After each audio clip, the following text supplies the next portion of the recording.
and welcome to my channel. Today I'm just going to show you how to make these beautifully die cut quilled flowers. They're really fun to do and you can use up all your scraps making them as well. There's loads of different ones that you can do, so I'll just move these out of the way. As you can see, some bigger petals and some fancier ones, and then just smaller versions of them. A lot of the dies that I've got are Crafts Companion or Sharon Callis, but this is basically what they come like. Well, I'm doing a different packaging then, and my dog's jumping around again, so I apologise. And they generally come with the die for the matching leaves that go with whatever flower they are. This one's for grass, so that's good for if you're making like scene displays and things. I've got succulent ones, which is like cactuses and things like that. I've got roses. This is a chrysanthemum one. So there's a lot of different variants that you can get on the market for these. You can buy them already cut out. I prefer to get my own, and then I can cut them out in whatever colour I'm wanting for the project that I'm doing. So once you use the die to cut them out, this is what they look like once they come out. And there's different styles depending on which one you've done. These are just sort of some that I've cut recently when I've been making those that I've just shown you. The paper that I've got, it's a variegated colour one, because those are the strips that I got when I got the Sharon Callis dies. When I bought kits, there's all different shades and things. You don't have to use those ones, it's just those ones have got like I said, the variegated colour in them for the ones type of succulents that were in that kit at the time. Or this one's a Christmas collection, so they're the deeper reds and greens, and then there's some springtime ones. And all you basically do is you put your die over the centre of the card, whichever one it is, and then your petals get that variation of colour throughout them. Or like I say, you can just use any papers that you've got already. You can ink them up if you wanted that variegated colour. If you wanted to just use the plain papers that you've got. You probably get 2 flowers cut out of one piece depending on how big the flower is that you're using. So let me just show you how to make them. So you cut them out that way. This one, I don't think I've actually got one of these ones done. This is a circular one, so it's still a quilling die, it's just done in a different way. You'd have to use a bigger piece of paper for you to cut that one out. So I'm just going to show you how to do some of these ones that I've already got pre-cut. Try and get one of the bigger flowers. And they're stuck together. There we go. So we'll go with one of the bigger ones to start with. The Sharon Callis ones. So you've got your more colour on the outside here, and you'll see down the centre of the die that there's little notch marks. That's not to cut them out, that is just to show you where you need to fold the piece into the centre, because the petals are all staggered, so that when you curl it round with your quilling tool, it's like flowers, it fills in the gaps, so it's sort of like it's cheating quilling. That's what I like to see it as, because it just makes it more simple. You're not making those individual flower petals and making a flower that way. These are really good for embellishments on cards, or if you're doing 3D projects, you can put them on onto the front of your cards and things like that. So you can decorate lots of things with them. So once you've just folded it and given it that crease,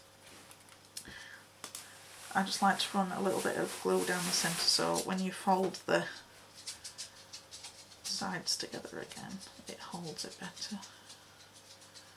You don't need much. And then just run your fingers along just until it goes a bit tacky. Zoom in a little, oh, wrong way. You can see a bit easier.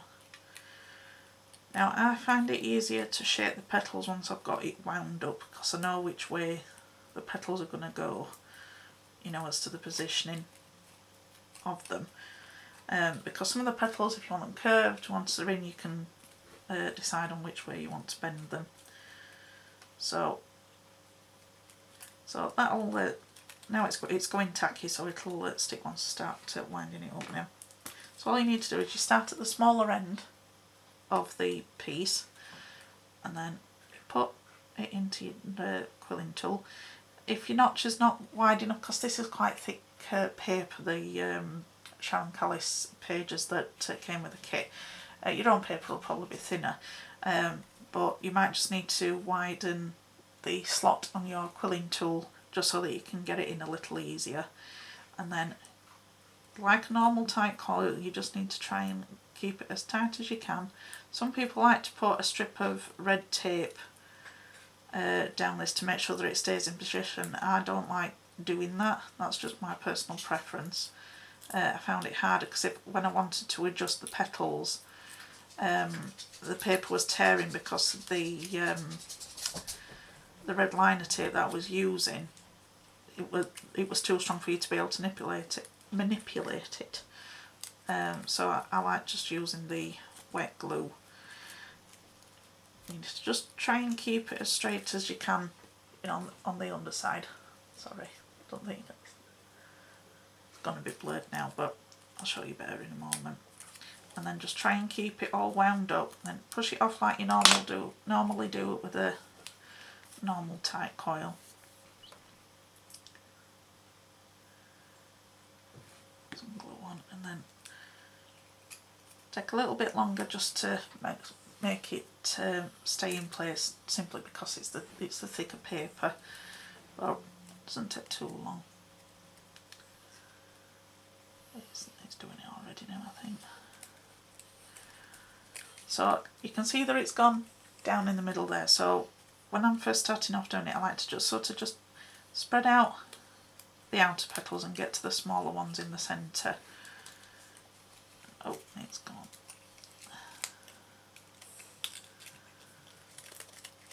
I mean, if it comes unravelled again, all it takes is for you to just put it back in your quilling tool and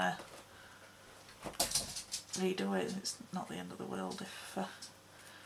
So you can try and get to the centre and just push down on the smaller petals.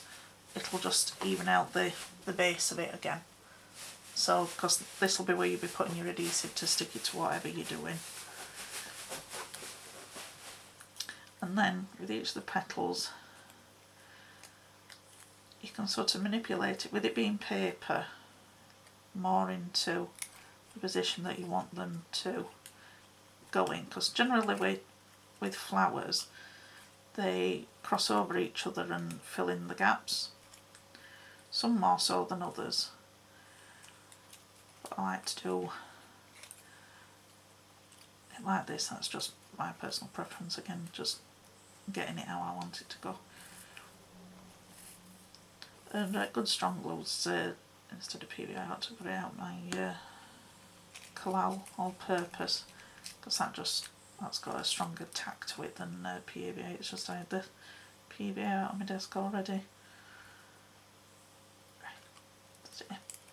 Okay, so with each petal you're wanting to shape it into whatever mould that the natural petal's in, so you can use your fingers, you can use scoring tools, you can use ball tools, you know, there's different ones that you can do. I mean, because it's quite a delicate thing, I like to use my fingers a lot of the time, because then you can feel if you're pushing the paper past the point of no return, if you get what I mean. It's because you can quite easily tear the petals while you're doing this part of it.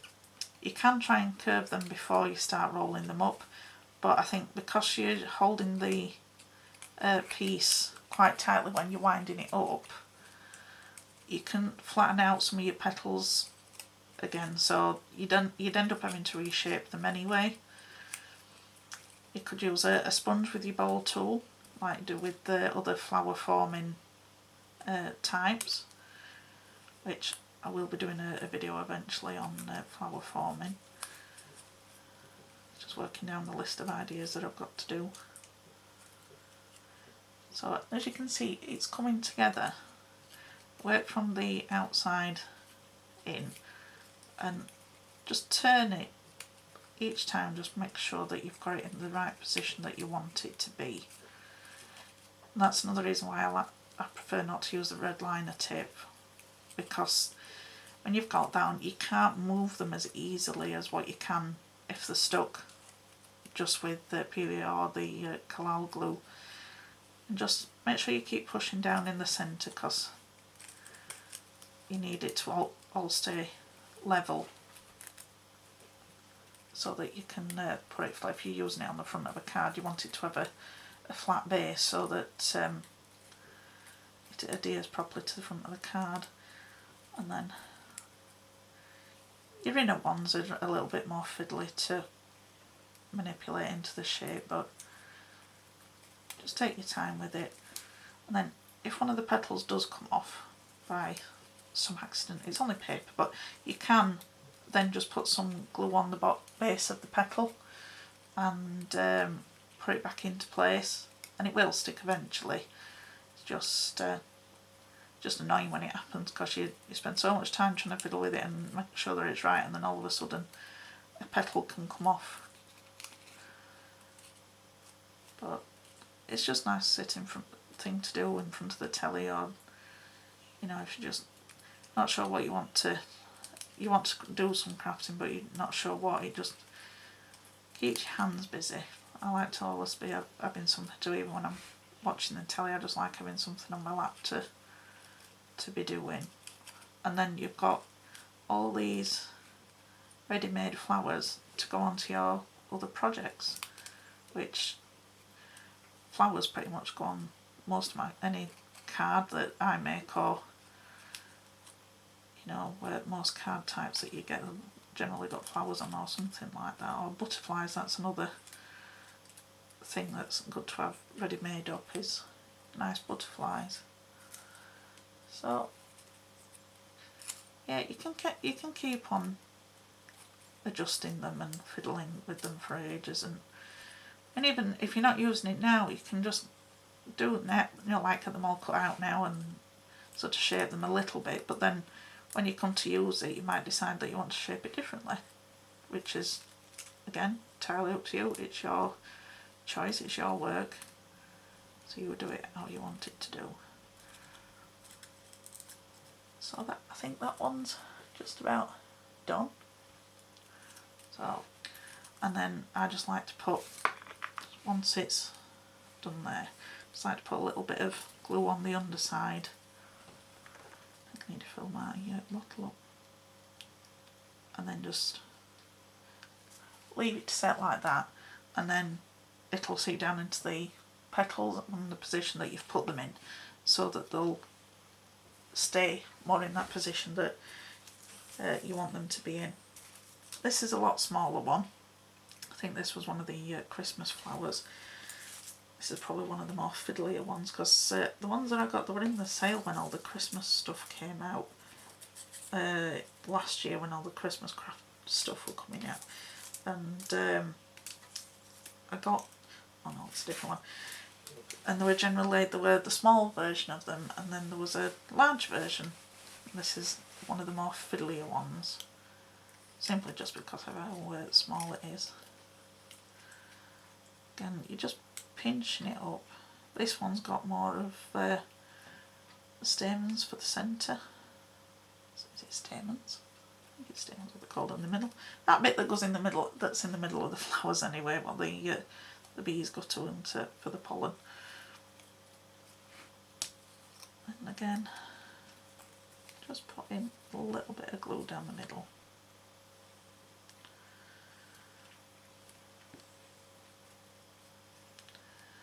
It's just to get that reinforcement for it, because if like the bottom of the petals have got glue on it, it just makes them a little bit more sturdy.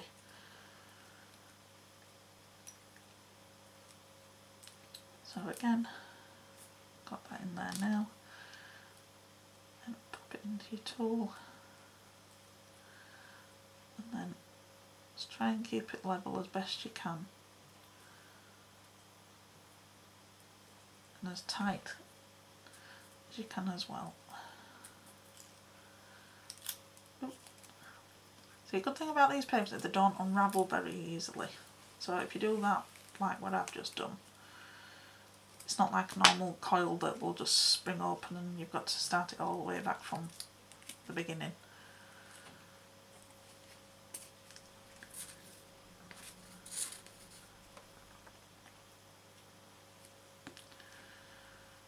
Just hold it in place again. As you can see, there's not many petals on this flower for you to adjust. I think this is probably more of a flower bud than a main flower on its own.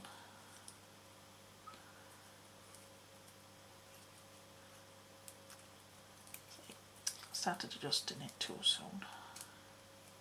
Wait for it to stick properly. You're being too eager.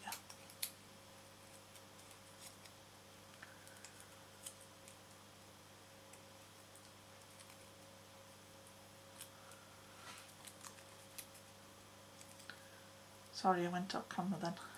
Keep forgetting that you're further on my desk. Right. So I'm holding it in place again, and I'm just bending the leaves up.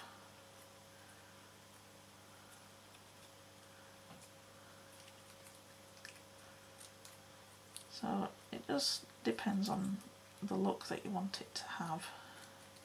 And if you want it to look exactly like what it would growing out in nature, then just look up the type of flower that it says that's on the die that you've got, and then you know as to what shape you want it to do. And just flicking out the stems in the middle so they're not all poker straight, because they're not in nature.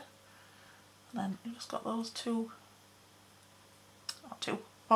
I can count, 4 petals on this one, and because it's got that variegated colour in it, just gives you that bit of a added dimension to them as well, because it's, you know, like darkness and light shades to the flowers that you're doing.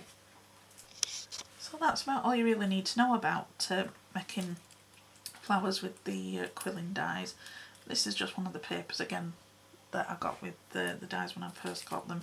This is one of the more larger flowers, and I just really liked it. This one reminds me a bit of a daffodil. It's not a daffodil, but I think just the size of the petals and just the way that it's shaped, it makes me think of a daffodil. But even if you don't want to fold them up like that, you can just use,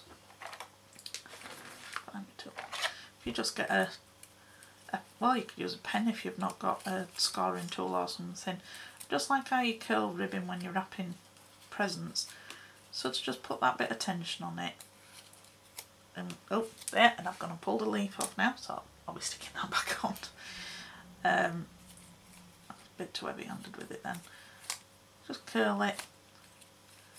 So it's a nice mindful time for you to just sit and fiddle and get the flowers looking how you want them to look, ready for your projects that you're going to be doing. It can be decorative pieces, you could make flowers to go into a vase, so because it's nice having a nice bunch of flowers, but they never last long enough for me, so I like to make flowers that last a bit longer. This is one of the larger ones. I think this is a large version of the one that I've just shown you. Maybe it disappeared too.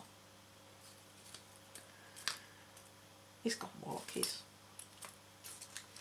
It's somewhere. It's here anyway, somewhere on my desk. But this is just the big version of the one that I've... Is that the same one? Yeah, that's the first one that we'd done. But I've not killed any of the petals out. You know, the way that I've done with that one, I've killed them more outward rather than sort of bending them in the middle like I did on the one that I've shown you. It just gives you a different way of using it. You don't have to use it in the one way that the die's, you know, intended for. You can just adjust it to how you want. This is the smaller version of this one. It's not got as many of the poppy up stamen pieces in the middle. It's more petals than anything. And then I think this is a daisy one or something like that. Or it's not quite sure. I can't remember all the names of them. These were some that I bought pre-cut, which is like the circle one, like this sort of one, and they were already pre-cut from the craft show that I went to. And it's just basically the same, but you just start out from the centre of the die. That's where you put the quilling tool on, and then you work your way outwards, and then you stick the end of it.